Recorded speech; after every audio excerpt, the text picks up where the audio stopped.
Hey, happening now. We want to welcome you. This is what happens when we don't do it every week. yeah, we lose it. Happening now. We want to welcome our viewers from across the United States and around the world. This is the EdTech Situation Room. Good morning, good evening. This is EdTech Situation Room. Can't get the podcast name right. Episode number 330 on July 18th, 2024, a special Thursday night edition of the EdTech Situation Room. My name is Jason Neiffer, and I am the Executive Director of Montana Digital Academy, which is the Montana State Virtual School located on the beautiful University of Montana campus right here in fabulous, but a little smoky, sadly, Missoula, Montana, because there is a fire just south of Missoula that is large and has like 400 people fighting it. So we're going to hope for the safety of those impacted, and the fire at some point soon will go away. Unfortunately, this is a reality of modern day Montana for sure. Very dry here and not nearly enough moisture. But I'm not just here to talk about the weather. Dr. Fryer, how are you tonight, sir?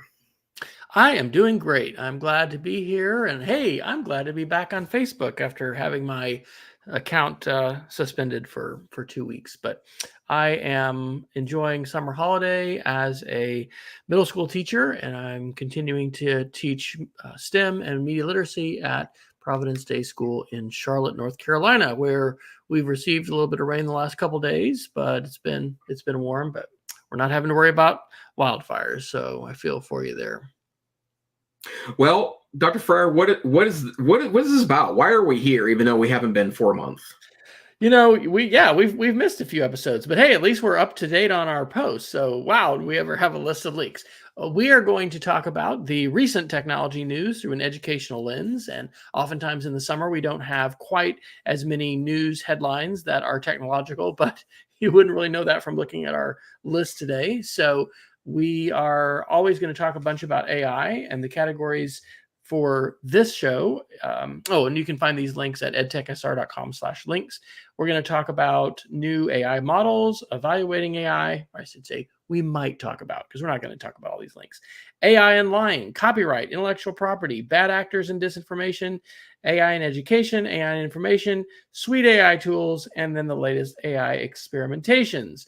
And we could just basically do the whole show about that. But we've also got social media with a subcategory of disinformation. One I definitely want to do with regard to Facebook and middleware, or what some people call nudgeware, security, advertising, Microsoft, Apple, and miscellaneous. And we will end with our Geeks of the Week. And I was just clicking on yours before we started and immediately going down a rabbit hole thinking, what does that mean? Oh my gosh, that's what that means. So yes, it's going to be exciting, ladies and gentlemen. You've got to wait till the end. Well, where should we start? I guess probably the question is, do we start with other stuff or do we start with AI? I think either one can be a rabbit hole, but, quite a bit to talk about in the world. Well, we'll get to AI, no matter what. Let's talk about a couple other things. I put a 5-article series in, and I'm going to just go ahead and click on the recent one that kind of led me down the rabbit trail. This is an Ars Technica article from yesterday, and the headline is Meta, which is owns Facebook, tells court it won't sue over Facebook feed killing tool yet. And so there are a series of articles that this article led me to. And then, of course, being a nice AI user, I use Claude. Claude doesn't go out to actually check links like ChatGPT does, but you can upload things. So I just copied the full text of these 5 articles, put it in. That's the last link, and I'll include this in the show notes too, is my Claude 5 article comparison. And I just said, hey, Claude, summarize this and tell me why it matters. And so Ethan Zuckerman, who's a name that some people are probably going to recognize, we should recognize, he actually invented the first pop-up ad that was ever on the internet. But Ethan is an academic, and he's continuing to do fantastic work. He picked up the ball for a project that was created by a guy named Lewis Barclay called Unfollow Everything on Facebook. And what it did was it did away with your news feed.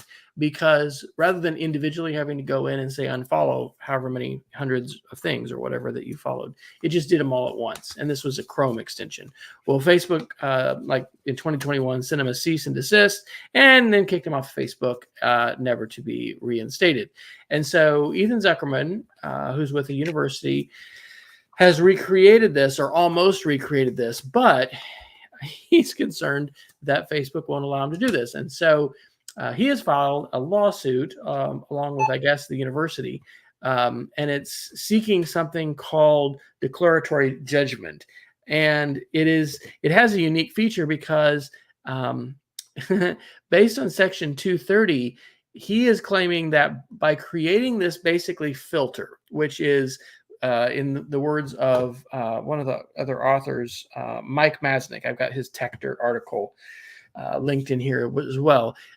It's middleware, which would basically manage the feed. And Facebook and now, Twitter too, famously since Elon bought it, has really been vigilant to stop anybody from messing with the feed. But what Ethan is claiming here is that according to the language of the DMCA, because he would be actually filtering and restricting content that would be legally protected, not constitutionally protected, but legally protected under the DMCA. So it is complicated, but what it points to is this idea that we should have, as users, greater power over our feeds, to manage our feeds and to not just, be algorithmically served whatever it is that the folks creating, Facebook's algorithm or X or Twitter's algorithm or whatever it is. I also think, and it doesn't mention it in these articles, but this is one of the reasons why federated and open source social media like Mastodon, which is a part of the Fediverse, I think is so exciting, because we can have that potential. But I don't know. Well, the disinformation challenge is great, I guess, whether we're talking about centralized social media or not. So anyway, I had never heard of this before. The original article from Lewis Barclay, I guess, goes back to October of 2021. But I really respect Ethan Zuckerman. I listened to his podcast, and he and others are really working to try to figure out how we can re-architect and build a better internet that better serves our needs and doesn't, fuel polarization and lead to so many negative harms. So that's a lot. Jason, had you heard about this before? I've not, but what I would say too is that, I find myself kind of like nudging back onto Twitter, in part because there isn't a single tool where I feel like there is a regular and interesting education conversation going on. A lot of educators have left Twitter, but not all of them, for sure. And in fact, a lot of people who I think are very thoughtful leaders in the EdTech space continue on that platform.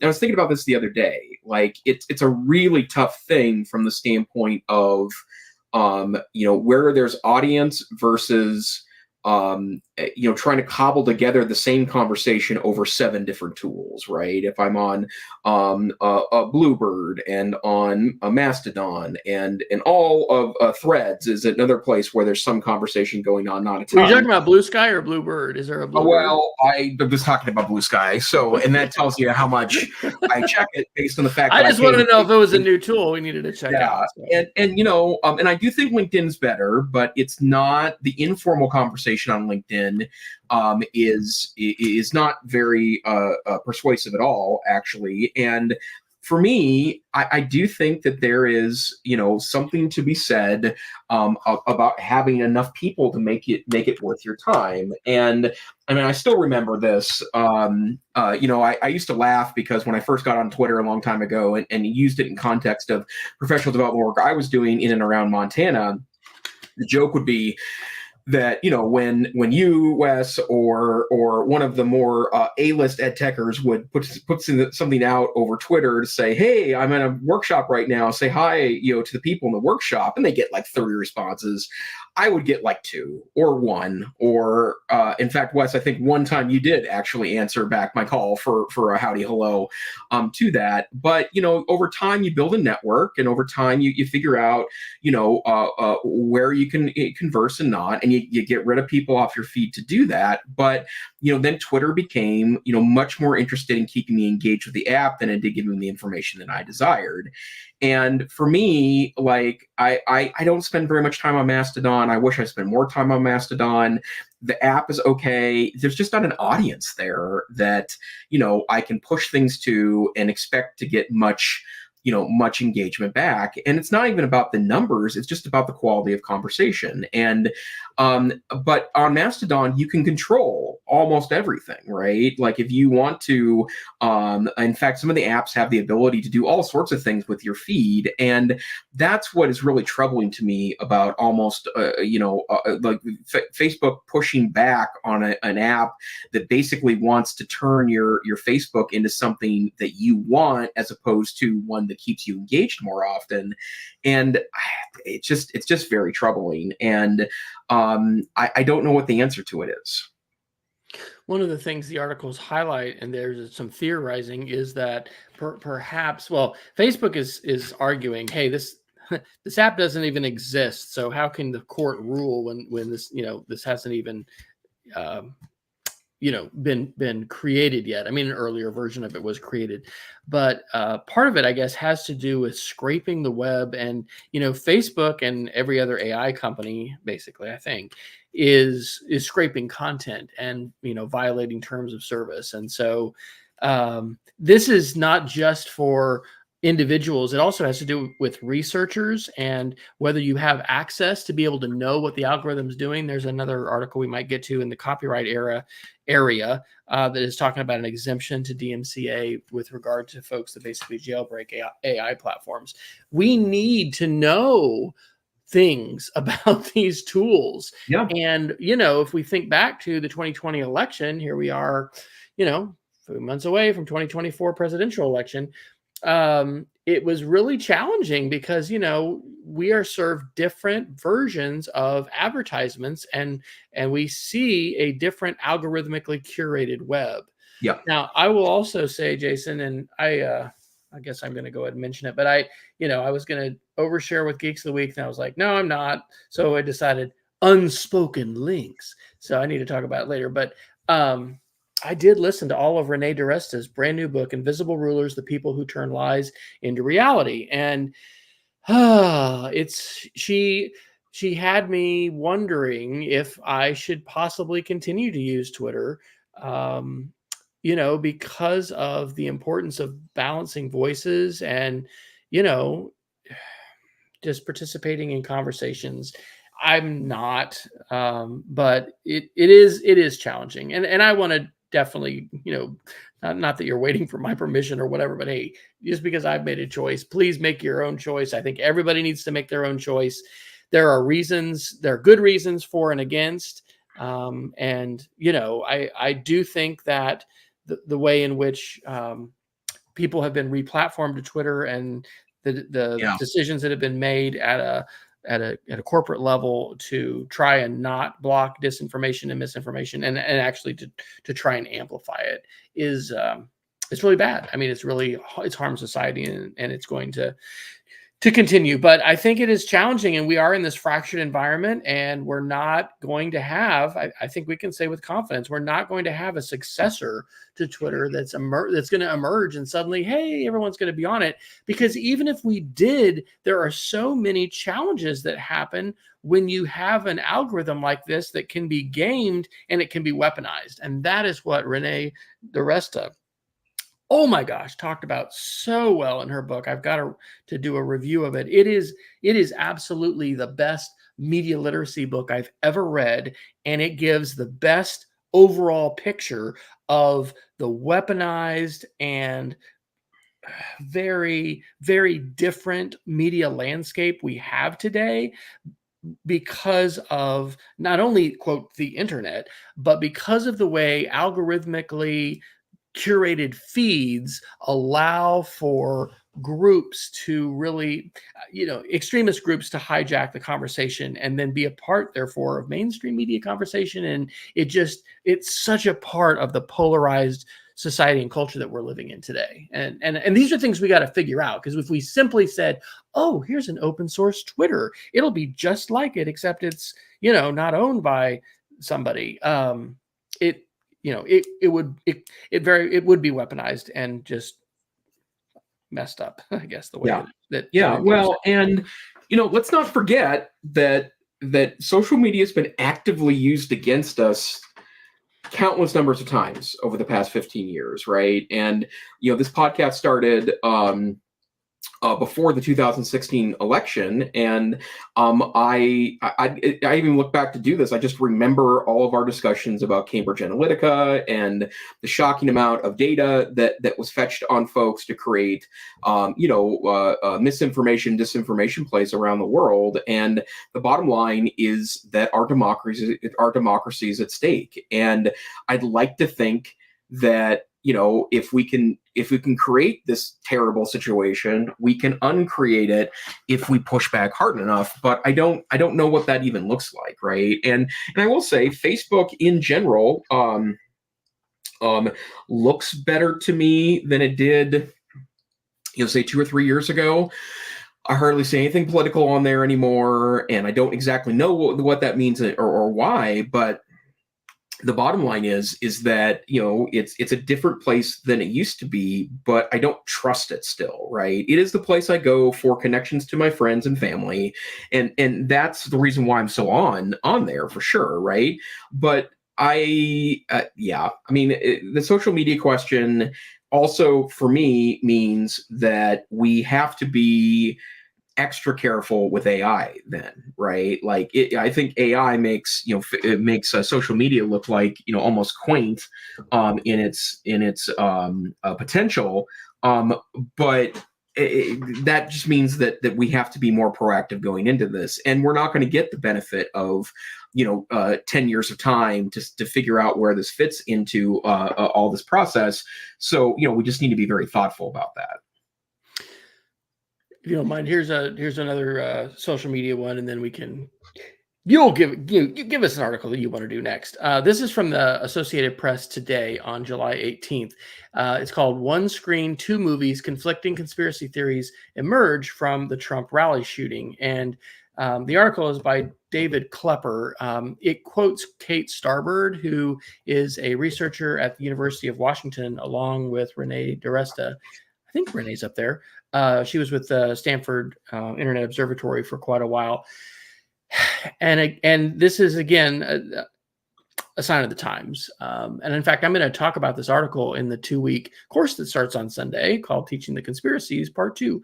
And it just talks about how, and I think some of this is born of uncertainty and the space and the gap that there is when we don't have all the information. But we've had folks from either extreme of the political spectrum jump in with conspiracy theories about what explains the attempted assassination on former President Trump. And so I don't think we can understate what a big deal it is that social media combined with mainstream media and a lot of other things has led us to a really difficult and challenging time right now politically for our country. Yeah. And so that is related to that article about Ethan Zuckerman. It's related to many of these conversations, because we are living in a very algorithmically dominated culture. And I'll just put forward case study one. My Facebook ban on July 1st, I thought it was because I posted on an EdCamp OKC page that had been dormant for like 3 years. And I was like, oh man. But no, when my account was reinstated, only thanks to an EdTech friend up in Maine who has a relative that works for Meta and was able to put in a form for me and get me reinstated. But it was a post from 13 or 14 years ago.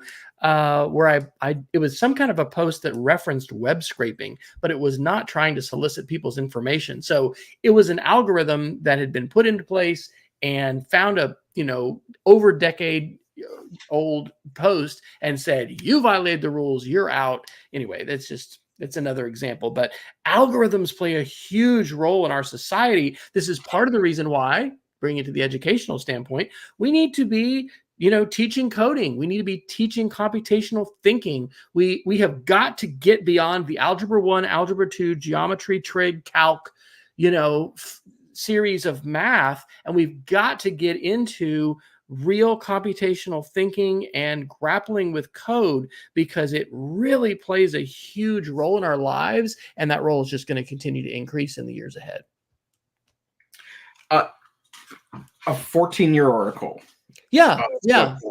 Wow. Yeah. I mean, I'm like, what? And they didn't even tell me, and there was no warning. So anyway, and I've, on Reddit and some other places, I've gotten into some forums and found out that this is very common. And through, I guess it was Instagram, an Oklahoma teacher, I knew this is a cautionary tale for why we need to have password managers, and don't let your account get hacked, because this is somebody I know in Oklahoma who, her Facebook account was hacked. It happened quick. She got on it, but before she was able to regain control, somebody had posted objectionable, offensive content that violated rules. Facebook kicked her off. Her appeal was denied, and there is no appeal. I mean, she's been off for years. So if it wasn't for that personal connection that I had to someone who was employed at Meta, I would be off of Facebook. But hey, well, I'd have all that free time, so maybe that would have had a good silver lining. Wow. Yeah. So Peggy said, what would happen if somebody didn't have a friend in Maine? They're just hosed. There's a lot of people, and of course there's a lot of scams. Anytime you post on LinkedIn or Instagram or any other place, and incidentally, Instagram is a Meta property as well. So it was interesting that I didn't lose that access. But you're going to get all these scams. Oh, contact this person. Oh, such and such, because, social engineering people are trying to prey on all kinds of folks. So we've said it before. We'll say it again. Have a password manager. Get your multi-factor turned on everywhere. Do everything you can to have unique and complex and long passwords on every single website, because the costs of losing access to your account can be significant. And anyway, I'll blog about this more later, but it certainly made me think about the value of also posting things, on my own blog and places where I own them. But to lose all the connections that built, I don't know, 15 years, or how long have I been using Facebook? A long time. So, all right, sir, I've been pontificating too long on the articles I want. What would you like to talk about? Well, and by the way, hello to Peggy, George, and I think hello to my dad, Tom Fryer, joining us from Phoenix, Arizona, and Manhattan, Kansas. I think Dad had said hi in the chat, but I think he's Good evening, Mr. Fryer. I want to talk about one quick Apple article, and then actually I'd like you to talk about that Windows Update article when we're done with that, and then I think we should jump into our friend Mr. AI. So. Apple has opened up the public beta of its iOS 18, iPad OS 18, and it's really easy. You just go into the update settings and put yourself in the channel. You used to have to sign up for something and download all this other crap. You don't have to do that anymore. And my organization has a tech guy for the first time, and he told me that he had downloaded the 18 beta on his phone, and so I did the same thing last night. And I'm a little leery about doing that, in part because I have a lot of medical stuff, sensors and such, that are plugged into my body that connect with my phone, and so it's a health play for me more than anything else. So I want to be super sensitive when I upgrade to that. But I have to say, not all of the features that we were promised are there. For example, I was looking forward to the new Siri experience. That's not going to be available till later this year.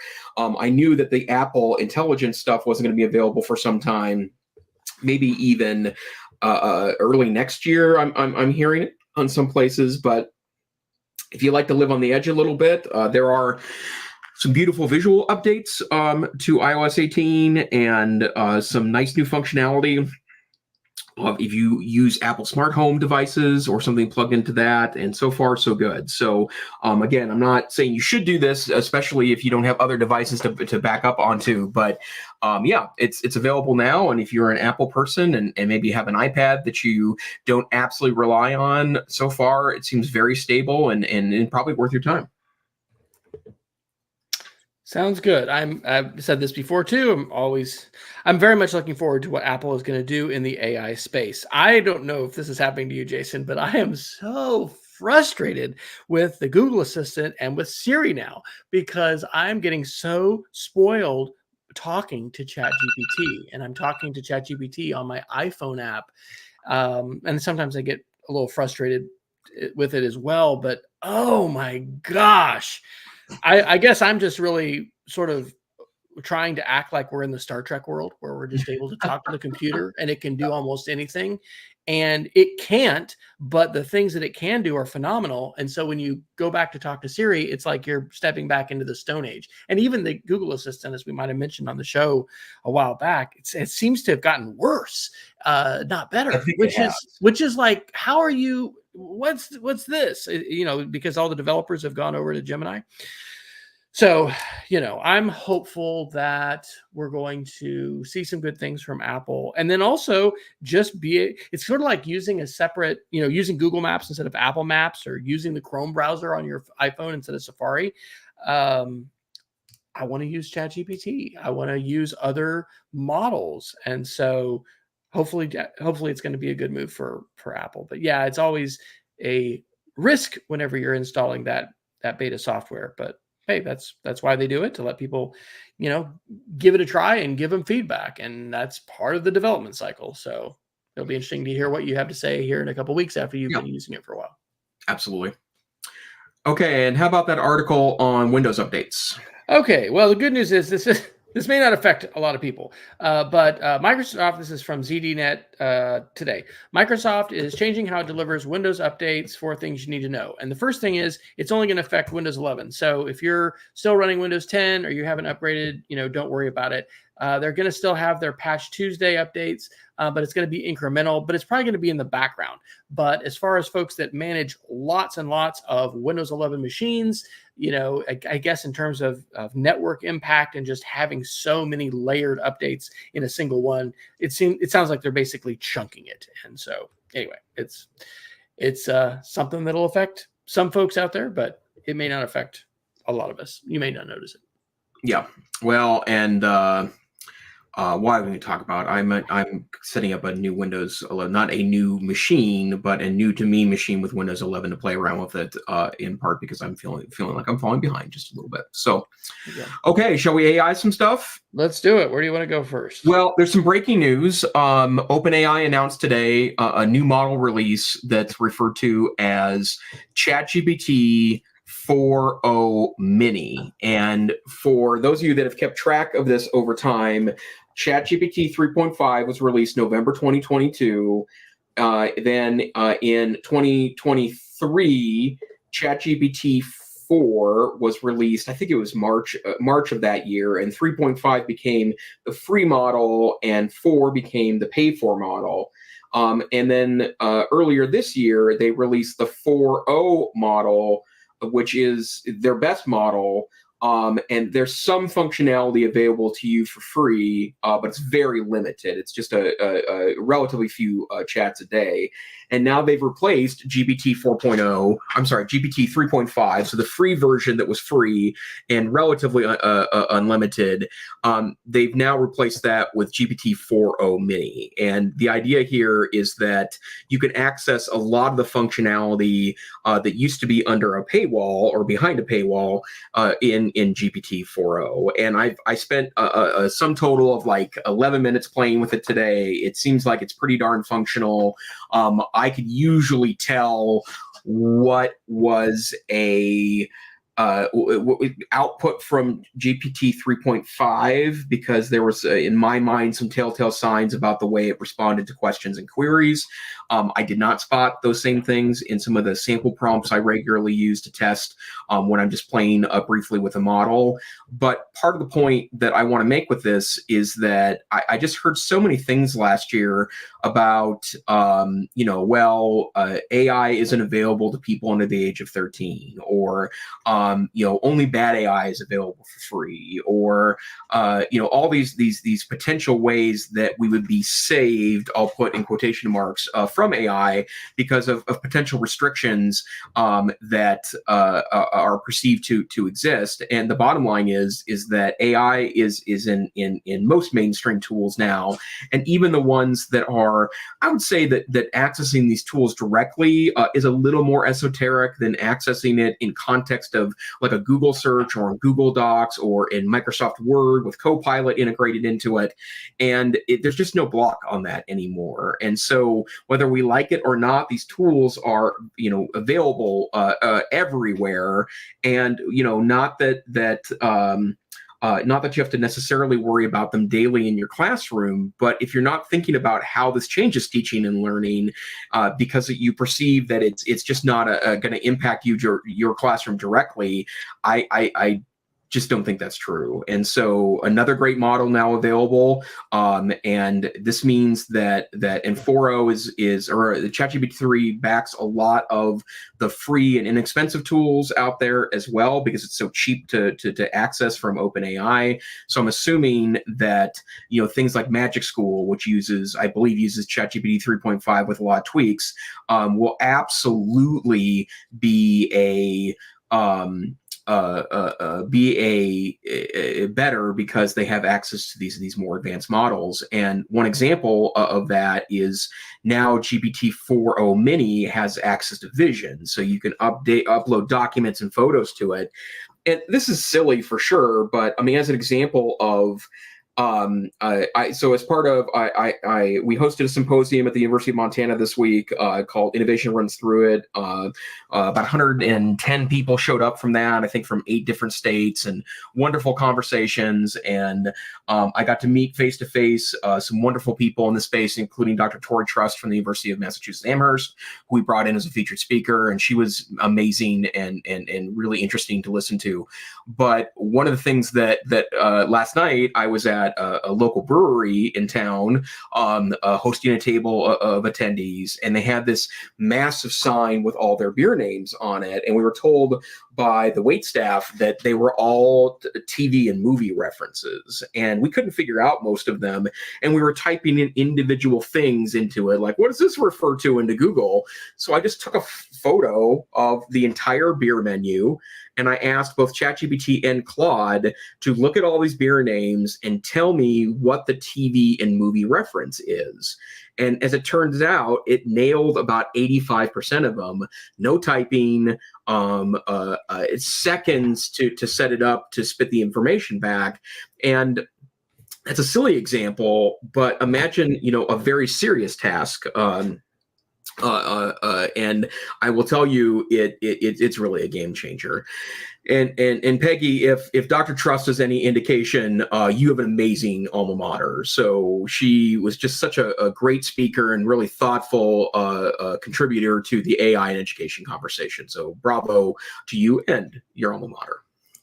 Couple thoughts. Number one, the idea of having a model that is cost efficient means it's less expensive and it's not putting as much carbon in the atmosphere. Yeah. That is a big deal. Like the amount of electricity and the projections for what generative AI platforms are right now consuming and are going to be consuming in the coming years is really, really big. Second of all, vision for AI is huge. It's massive. And I just on Wednesday gave a talk. Tuesday, I guess, this week. Talked at a local Rotary Club. It's the first time I've been to a Rotary meeting in North Carolina, and it was an updated version of the same talk I gave in Manhattan, Kansas, for my dad's Rotary Club. It was stories of AI. And I actually recorded it and listened to myself, and I talked way too fast. I should have slowed down. Imagine that. But what I mainly wanted to do was tell stories. And so here is my story of vision, Jason. I was at a pawn shop yesterday, and I have decided to kind of go all in on Black & Decker cordless devices. So I started off with the weed eater, and then I got the hedge trimmers, and then a local thrift store got actually it was like $20, got a leaf blower, but it had an extra battery. So I had these 20-volt batteries. So anyway, they had drills because, I don't have a good cordless drill.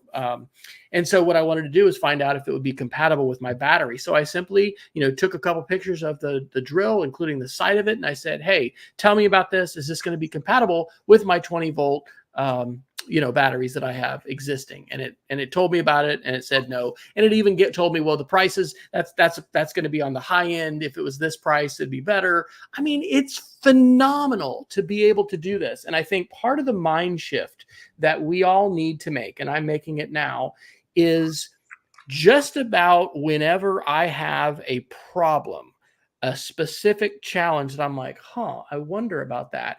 I am just opening up usually my ChatGPT app, and I'm talking and saying, hey, what about this? And it is just incredible. I've done this now multiple times. I was in a store with another product.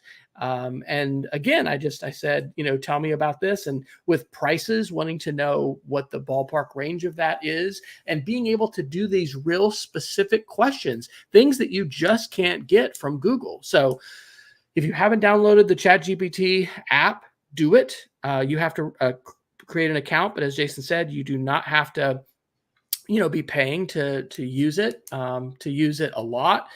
You do, but I would also encourage people to be trying Perplexity, because I'm using that more. It's an answer engine, and it's really good.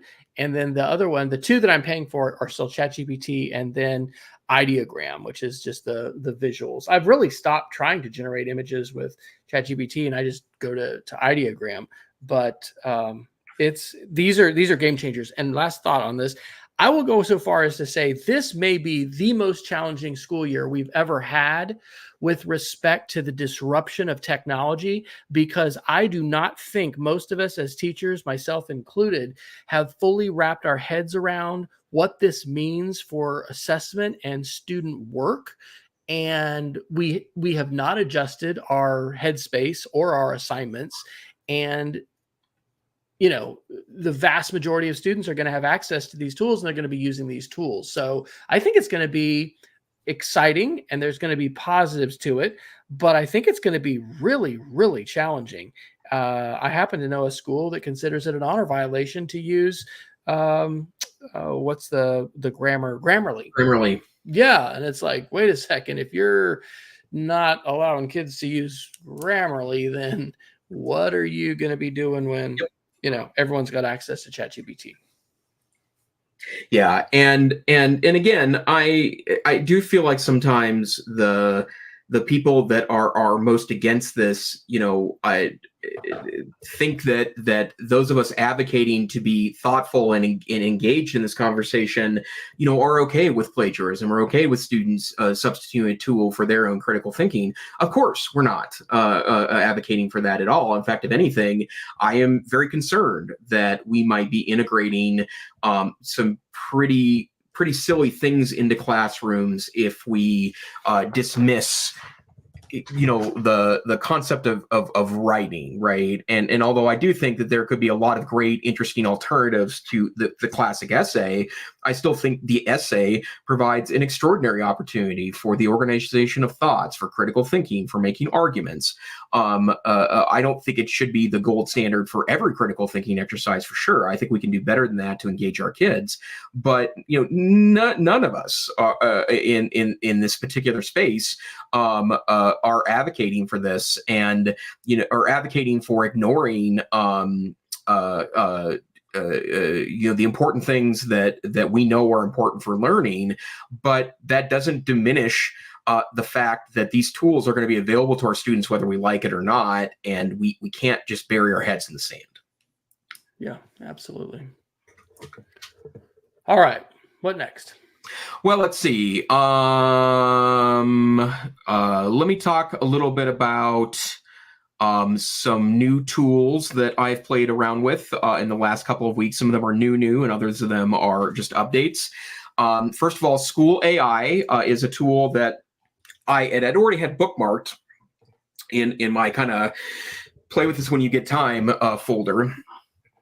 Of course, my play with it, get time folder assumes I have time to play with it, which, of course, I generally do not. But I heard from a couple of great speakers this week at our symposium, Tyler Rablin from Seattle, Lindy Hockenberry from Montana, who are both good thinkers in this space. But I am super impressed with what School AI does. And there are a lot of school-facing AI plays now. And some of them I find better than others. It's really early days, so I wouldn't dismiss a tool as useless at all, because I think there's a lot to come. But this is the first tool I've seen that gives student-facing AI, but puts a lot of guardrails around it so that you as a teacher don't lose your access to what a student's doing with the tool. Right. And so the concept's really interesting. It's actually a very multifunctional tool.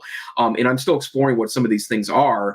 But you can create a custom space, I believe is what the concept's called, or you can use one of theirs. But what it does is that you assign it to a student, you give them a custom link, or if you sign up for the paid version of it, you can integrate it into an LMS, I believe via LTI. And from there, you can create a customized space, or what we might call bot, for students to talk with. So, for example, the demo I saw from Lindy this week was about, she had created some literature lessons around the notion of kind of writing stories and using AI to help students creatively answer questions and quandaries. And she programmed that all into the School AI space or chatbot or whatever term you want to use there, and it became a companion for you to help create your kind of a assistant in a hands-on project in the classroom. And so I signed up for an account myself as a teacher, and there's a free tier that's extremely functional. And so I just accessed their U.S. history bot and had 3 or 4 conversations with it. It monitors in the backgrounds. As a teacher, I can see all the conversation going on in real time. It also creates a headline for every engagement a student has for it. So today, or I should say this morning, relatively early this morning, I played around with the history bot, and I was trying to be challenging, right? I was trying to be kind of a pain in the patouche, because that was the goal, or my goal here, right? Was to do that. And I can go in and take a look at what it highlights anything I should be concerned about. I thought that the chatbot was actually pretty freeing in that it didn't seem to censor much. It made sure that the conversation was professional. It would edge me away from inappropriate things, especially inappropriate language. But I thought it was a really amazing tool. So if you're looking for a way to not just plug in a tool, but to create basically like little AI apps that you can plug into your classroom, School AI seems to be really next level. It's a little bit like Google, and then you compare it to what Yahoo was as a category-based browser, because you can go in, the spaces appear to be like custom GPT. So these are all specific things that have been coded. There's a whole assistance area, so you can talk to the digital literacy coach, talk to the co-teacher, talk to the Common Core expert, talk to the research assistant. I've created a custom GPT for myself for this mini course or 2-week class that I'm about to start on teaching the conspiracies, because I've loaded up, a bunch of content that I have curated and written, and then I'm asking the AI to, be my co-designer of my curriculum. But the launch pad, there's so much value in seeing all of these possibilities, all of these tools, because that's the thing. all of us, to varying degrees, have only a few ideas about what the capabilities and possibilities are. And so being able to see a menu like this, oh, do you want to make a rubric? Would you like to, level the text? Do you want to make a word problem? You need to write an IEP. I mean, I think there's a lot of value to it. But I guess also, and this goes back to March when I was at our NC TIES conference, which is our state educational technology conference up in Raleigh, and I went to some AI sessions, and a lot of it was about worksheet and packet generation and being able to do that on level. And look, education is in a very, very difficult place. I don't know when it's been as hard to teach. It depends on your situation. There's all kinds of different contexts.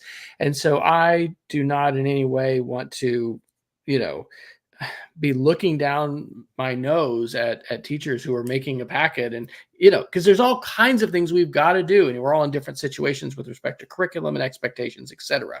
But I will say that when it comes to educational technology, for a long time, like over 20 years now, probably, I and others, have encouraged the thinking of educational technology use as how can it be transformative? How might it not just replicate an existing assignment, activity, experience that kids have had, but it could transform it into something even better, something that would be impossible without the tech.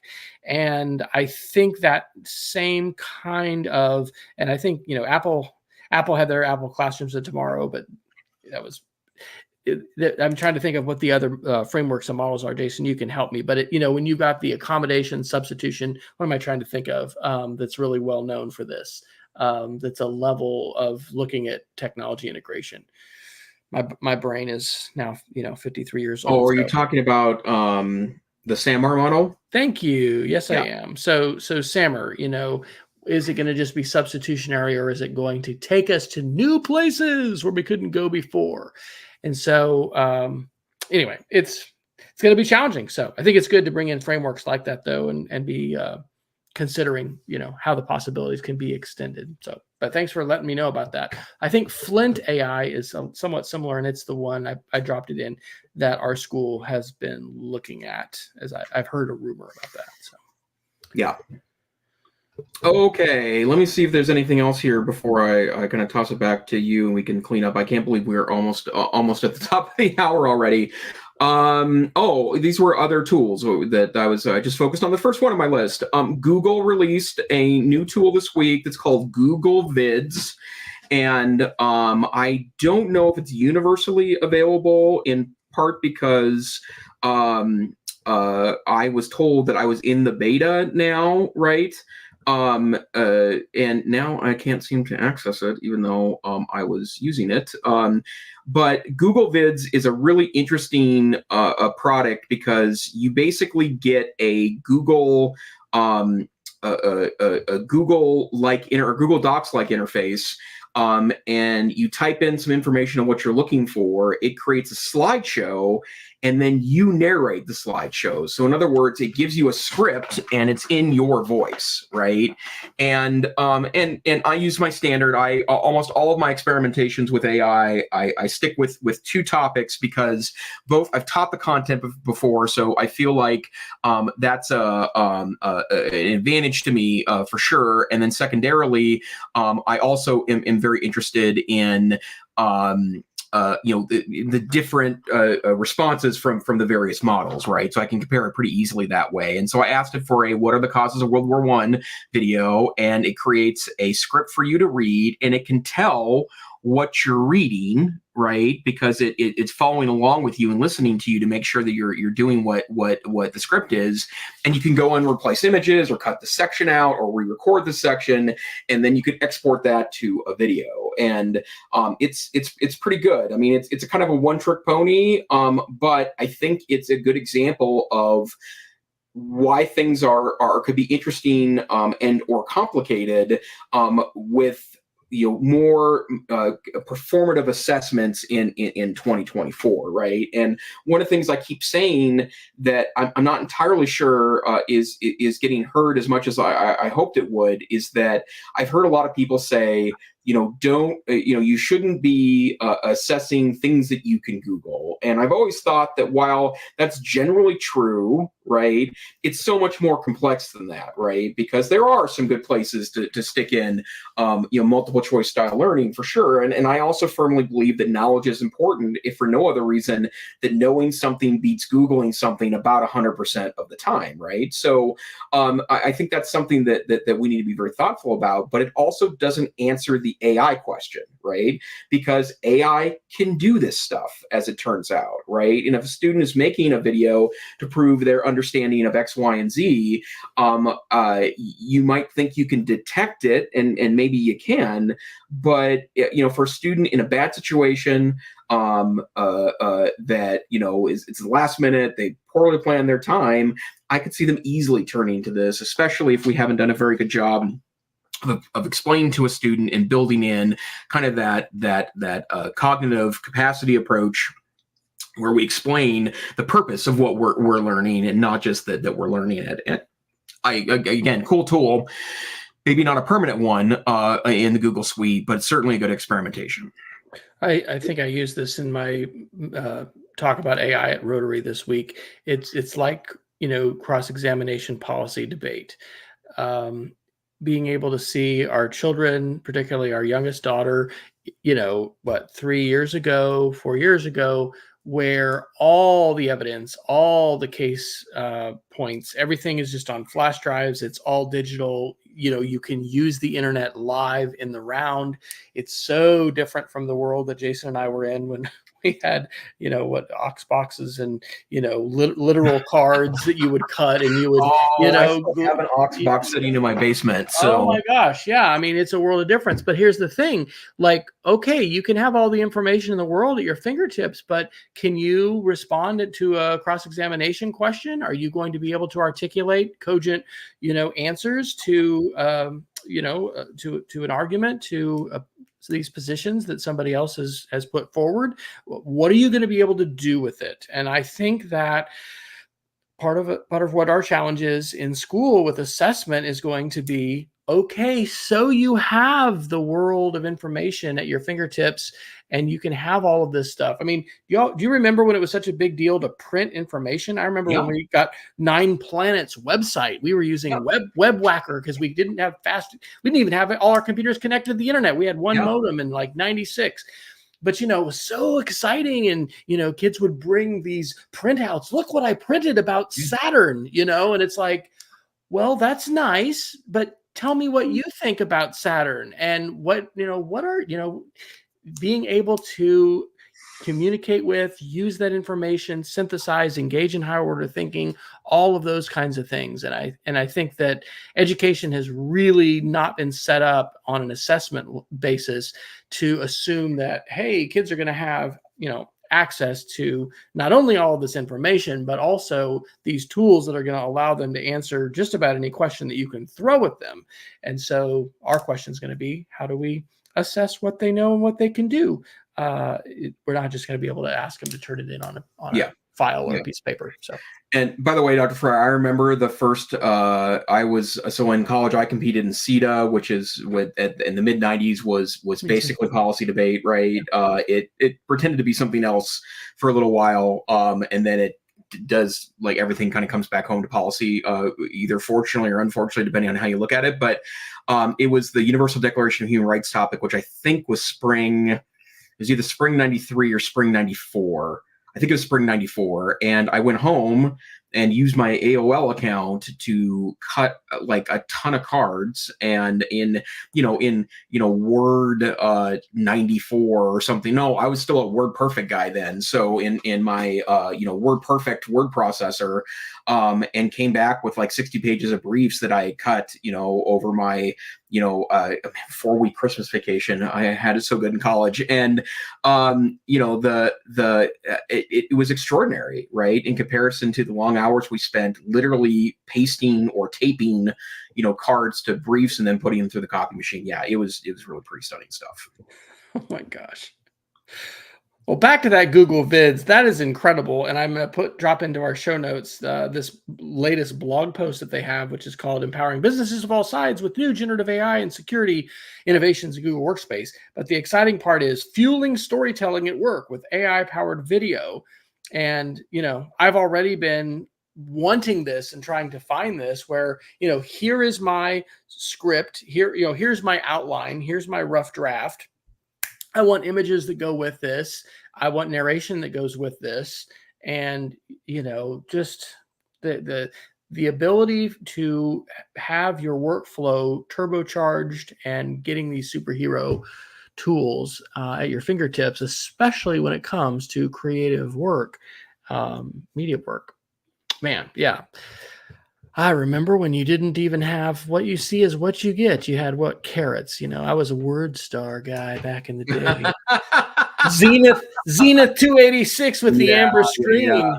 My dad, who he bought Framework. We didn't go with this Office thing. We had Framework. It was this other integrated. Integrated tool. And I will say I used WordPerfect until like 2007 or 2008. I loved it. It was so great. I wonder, I think we still have some files at Dad's house that, Mom had saved, like schoolwork and things like that. And, there's orphan technology, I'm sure there's got to be some floppy disks still, running around someplace. And hey, I want to do one other quick article. If you've not checked in on Notebook LM lately, which is Google's kind of AI-driven notebook product, it keeps getting better and better and better and better. And I will tell you, I use this constantly. I'm teaching an EdTech class this summer at the University of Montana. It's the graduate level EdTech methods class, and my first graduate class, which is very exciting because it definitely is a different experience than working with undergraduate students. And it's online. It's my first time teaching in Canvas as well. So that's one of the reasons why I agreed to do it, was that I wanted an opportunity to see Canvas as a teacher. And it's just got such interesting interfaces, much more locked down than Moodle, which makes it in some ways difficult if you want to build interesting or nuanced things, but from a teaching standpoint, it's really great. But you can have up to 50 sources now. You can directly import the text from web pages, so it's not just PDFs or docs anymore.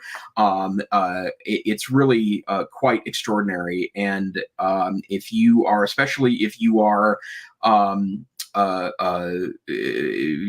researching, or you have a database of information that you want to just chat back and forth with. I imported a bunch of interesting studies and open source textbooks and other resources. Some of them I owned, and some of them I picked up in the kind of open publishing community, and just brainstorming ideas and how to approach something, or creating great discussion questions that's maybe better than the more typical stuff.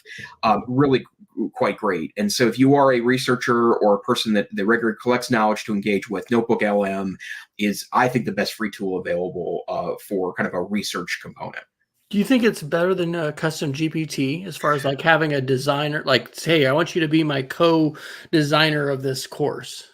Yeah, I think it is from the standpoint of the interface is so simple and elegant, and they keep layering on new things to it, right? So it takes me about 10 seconds to upload a PDF or the text of a web page to the database.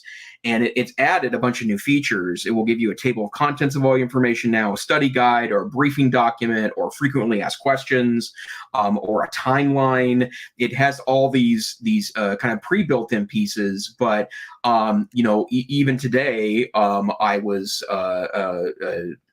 showing off this, and I went and found a bunch of pretty regular web pages and chapters from books about how to give good student feedback. And it took me about maybe 8 or 9 minutes to collect all the information in one location. And then I asked Notebook LM to write a teacher-facing guide on how to how to up your feedback game. And once you know it, it was not only super fast, it was incredibly accurate, and it will put in a link to the source, the text of the source inside your notebook, so you can go back and double check, where it came from. And it's just a very thoughtful tool. And I'm scared with everything at Google it's going to go away, because how many times have we been sadly led astray by a tool that was amazing. But so far, I'm super duper impressed. And at the top of that page is my absolute favorite nonfiction author in the world. His name is Stephen Johnson, and he is one of the he's the editorial director for Google Labs for this product. And so I listened to his wonderful recent book called Extra Life in the last few months, and I then listened to a bunch of podcasts and learned about the pivotal role that he's played with Google LM. And so this is very timely, Jason, because as I said, I'm doing a couple week class that's going to be starting on Sunday, and I've been using ChatGPT, but I've had, I think it's helpful for us to do some side-by-side comparisons, because I'm paying for ChatGPT. That's what I'm tending to go to the most. But, I'm using Claude. It'll be interesting to compare side by side here and see what's able to do better. So yeah, and I have a suggestion. Actually, no, this is actually another one on the list of things I've been playing with. I do want to talk about this this time, even though I know we're running out of time here. I think I mentioned Anything LLM in a previous episode. Anything LLM is a piece of software that you can download to your Mac or PC. And it has several really interesting features. Like, you are able to download open source models that live on your computer, so that you can generate without having access to the internet. But it also allows you to set up API access to ChatGPT-4, Claude, Google Gemini. And the reason why that's interesting to me is, especially if you don't use, or you don't really need some of the fancy extra things like the vision and the conversation back forth and yada, yada, yada. I created an API key with my ChatGPT account a couple of weeks ago, and I've plugged it into a couple of different really great Chrome extensions. There's one that I have that's called ChatGPT Summary, that you click on it and it creates a summary of any page that you're on. So when I'm doing research, and it basically does the skimming for me. But I have Anything LLM installed right now. I have a Mac Mini M1, so 4-year-old a Mac Mini sitting on my desktop right now, and I have ChatGPT available to me. I have Claude available to me through API, both through API. I have Google Gemini available to me. I also have Meta AI that's downloaded. A model of Meta AI is downloaded to my machine, and then Mixtral, which is the French model, that is also downloaded. And if I can get away with doing it in one of the free ones, great. And a good percentage of what I do doesn't need the super fancy model to be able to pull that off. And again, it's way in the weeds, and this is neural time, right? I don't recommend this for the casual user, but if you really want to kind of get into this and have a single location for all of this in a desktop app, I could also provide documents to create a kind of a library for it, and it's pretty cool stuff. So Anything LLM is something I've been playing with quite a bit recently too. And that idea of being able to create your own library and then query it, that's like with Notebook LM. That's what lawyers are already doing. I'm sure LexisNexis and others, to say, I don't want you to, large language model, give equal weight to every bit of fantasy writing out there. I want you to use these law books and, use this library. I think those kinds of applications are extremely valuable, and for individual organizations. In fact, one of the things that I will probably do this year as just a demo is take our faculty handbook for school, which is kind of long, and then I might just have it like create, some little, quizzes, or being able to ask it questions, and that kind of thing is not rocket science. It doesn't require API access and a propeller hat. You can just do it by chatting away. So yeah, totally. Oh wow, good deal. Well, it's what we're now at an hour and 3 minutes. Shall we? Is there anything else you want to cover this week before we head out to the Geeks of the Week? Oh, sure. I'll do this fast one. This is just kind of crazy. Ars Technica today. FCC closes final loopholes that keep prison phone prices exorbitantly high. We had a chance to volunteer to do some work in some prisons when we were in Oklahoma, and again got aware of a lot of different things, including how crazy it is that they pay so much. And so Congress had specifically passed in January this law. It was signed by Biden, President Biden, that allowed the FCC to not only regulate interstate commerce, but intrastate, which, as a commenter said, probably most phone calls are not just routed within states. But anyway, it's crazy. Like, they're estimating $500 million maybe that families have been paying. And anyway, it is quite a sign of the times. We're getting it this summer with our daughter, who's in combat survival right now, and she's able to text us, not when she's in the field right now, but phone communication, basically free long distance. And so anyway, I thought that was really positive, and I think it also shows the importance of regulation within all of technology. I think there's a ethic right now that's trying to say, hey, all we need is to just let everyone be free and do whatever they want. And when we do that, the internet can just become looking like 4chan, which we don't want. So good little story there about some regulation. And I think people that are in prison should be able to call their families and not have to pay, ridiculous prices. Yep, absolutely. Okay, Geek of the Week. I'm gonna go fast. I created a social media text formatter, and so I've got the link to it in the show notes, and then I also included a link in my tips for the instructions that I did. But basically, I have a syntax, kind of like we have our articles that we have in the show, and I like to format those. And so now I can simply throw my hyperlink in there. Boom, it immediately does that. It uses hashtags that I've suggested. Plus, it uses its intelligence to say, oh, I think you need the hashtag big tech and the hashtag Facebook or whatever. And it really expedites the process of just formatting a set of a text message that I want to send out on Mastodon or share on Facebook or whatever. And then finally, I will be starting this class I've mentioned a couple times on Sunday. It is called Teaching the Conspiracies. It is 2 weeks, mainly asynchronous. We're going to meet live over Zoom 3 times. The first time will be Monday at noon Eastern time, and it costs $45. And it's through the Media Education Lab. This is the second part of this series. I taught the last one as a 6-week course during the Media Ed Institute, which happened in February and March. So eventually this is going to become a book for me, and this is part of my Conspiracies and Culture Wars Media Literacy Project that started in 2019. And if you would like to better understand, not only as an educator, but as a citizen, what is happening with our crazy information and political landscape with respect to conspiracies and how those tie to history and psychology, that's what we're going to explore. That's great.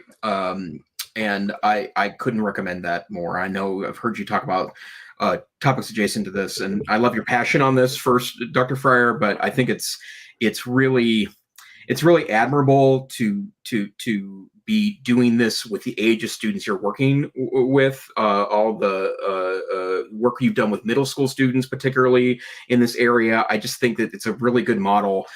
We can't ignore the fact that information literacy is the currency of the AI era, and this is a good way to kind of go in that direction. So I just want to share a quick tool here that I do have a year-long subscription to Gemini. I received it for free because I have a Chromebook Plus that I picked up pretty cheaply earlier in the year, and it just so happened that came with a year of Google Gemini.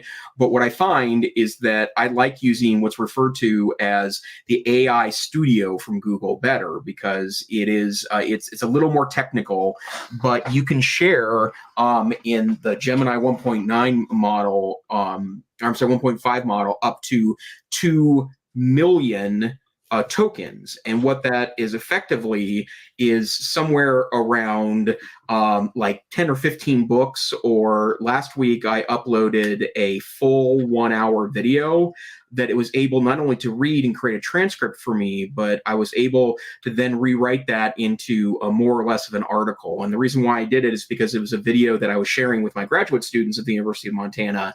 And I'm trying to do more in the UDL space. And one of the UDL precepts is offering information in multiple formats. And so I had to create a transcript of my talk. I then divided that up, or I then created or had it rewrite that in a more narrative form, and it did a great job of maintaining a lot of the same language that I was utilizing in the presentation itself. And I just put it in a Google Doc and shared that with my students. And that's a little thing, but that's a 10-15 hour project if you do it the old-fashioned way, right? And in AI, I bet you $1, Wes, I spent 20 minutes doing it. This was a couple Sundays ago. So Gemini will probably have some kind of functionality like it at this point, but you get access to all the next stuff in Google Labs. And I believe you don't even have to be a Gemini pro user to use it. I think you can just use it for free. So it's probably not forever, but I absolutely love it. And again, it's a more nerdle interface, and I have no idea what half of these things even mean in regards to some of the things I can tweak, but I think it's worth your time. So that's AI Studio from Google. Well, Dr. Fryer, where can people find you on the interwebs? Well, as long as my server's up, which it usually is, you can just go to wesfryer.com and find my links there, especially if you go to wesfryer.com/after. How about you? Well, I'm probably best found at my website, aicentrist.com. But hey, this isn't our web spaces. This is our podcast. This is the EdTech Situation Room. We're here on Wednesday nights, usually, special edition tonight. If you can't join us live, although we wish you would, you can find us wherever finer podcasts are aggregated. We also broadcast to YouTube and also Facebook again. And we really hope that you check it out on a regular basis. You can also go to our website, edtechsr.com, download a tiny MP3 of the show, and also see all the links we share and a whole lot more. So, hey, stay safe, stay savvy. We hope to see you next time on the EdTech Situation Room. Good night.